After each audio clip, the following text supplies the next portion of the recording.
Hey guys, it's Heated, and today we're going to be basically talking about how to train solo on Kino Der Toten, or how to basically get started out, and it's actually very easy.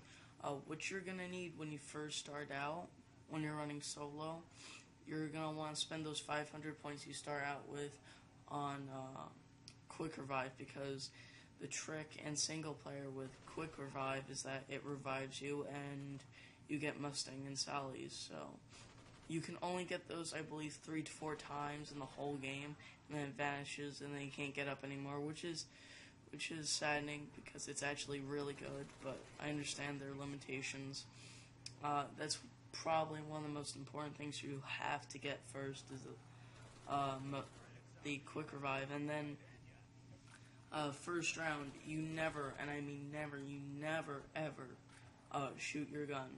You're always going to knife them in the first and second round because that's when they're weakest, and then you start to bust out their kneecaps basically during the third round with your pistol.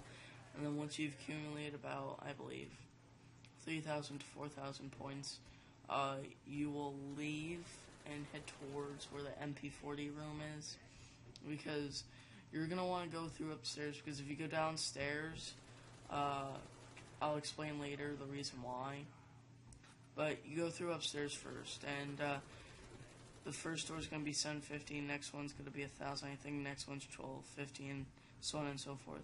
So you're going to need about 4,000 points, so you're probably going to want to stay in the beginning room until third or possibly even fifth round, depending if you have dogs or not. If you have dogs, go grab the Olympia, because the Olympia does great against them. It's a 1 or 2 shot kill. Easy said than done. Well, easier done than said, I guess, because it's really good.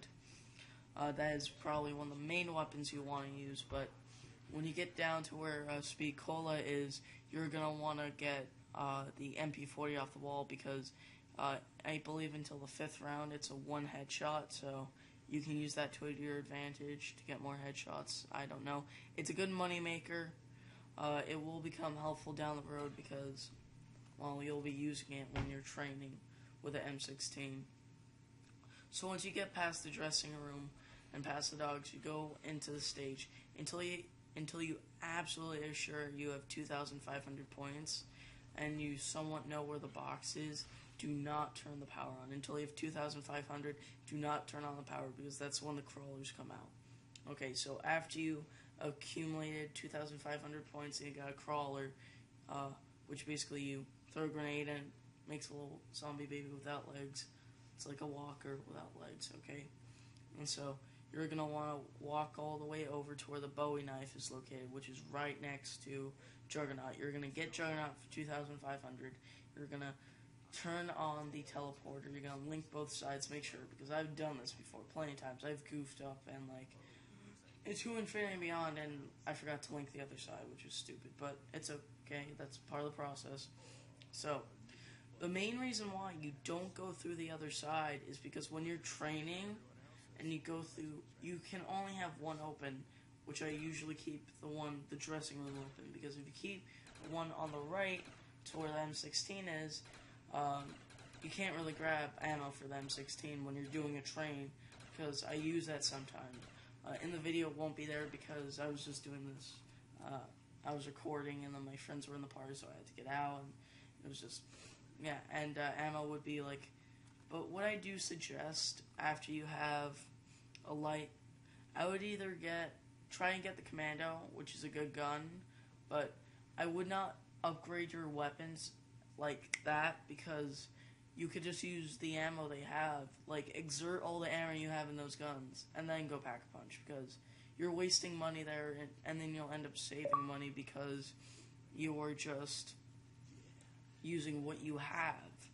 But you can buy claymores. Those are easy to use. I never really used any of them during the time I played in this session, but yeah.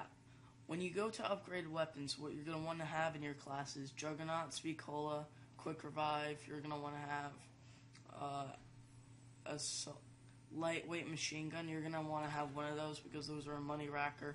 and you're going to want to have the M16, because when you have the M16 fully upgraded, I believe it's called the Death Machine, but